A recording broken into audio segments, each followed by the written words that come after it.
مامۆستایانی وانەبێژ ئەم لایەنانەی خوارەوە ئاگادار دەکەینەوە کە بە زووترین کات بێن بەدەم داواکارەکان بنەوە. سەرۆکی حکوومەتی هەرێمی کوردستان، دووەم وەزارەتی پەروەردە بەڕێوەبەری پەروەردە گشتیەکان بە تایبەتی پەروەردەی هەڵەبجە شەهید، سێەم وەزارەتی دارایی، چوارەم سەرۆکی پەرلەمان و سەرجەم ئەندام پەرلەمانە بەڕێزەکان.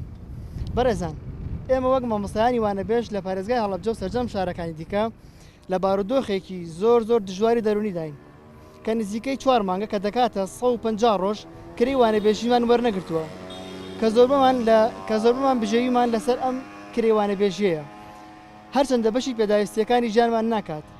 بەهۆی ئەم بارودۆخە نەخوازراوە کە هاتۆتە ئاراوە ئەمڕۆ لە بەهۆی ڤایرۆسی کۆرۆناوە ناتوانین کار و چالاکیێکی کە بکەین لە ماڵەوە، تەنها لە ماڵەوەین.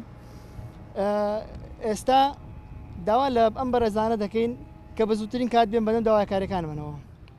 داواکاریەکان یەکەم پێدانی تەواوی شایستەدارایەکانمان لە ئێستادا کە لە هەموو کات زیاتر پێویستمان پێێتی. دووەم هەژمارکردنی ڕۆژانی پشوو کە بەهۆی ڤایرۆسی کۆرۆناوە بووە. سێەم بەگرێبەستکردنمان بە زووترین کات، چونکە ئێمە وەک مامۆستایەتیمان کردوتە پیشەی خۆمان و ناتوانین کارێکی دیکە ئەنجام بدەین. لە ئەگەری وەڵام نەدانەوەمان لەم لایەنە بەڕێزانی سەرەوە هەڵوێستی تونمان دەبێت و کەرنتین دەشکێنین و خۆپشاندانی جەماوەری لەسەر جەمشار و شارچکەکان ئەنجام دەدەین.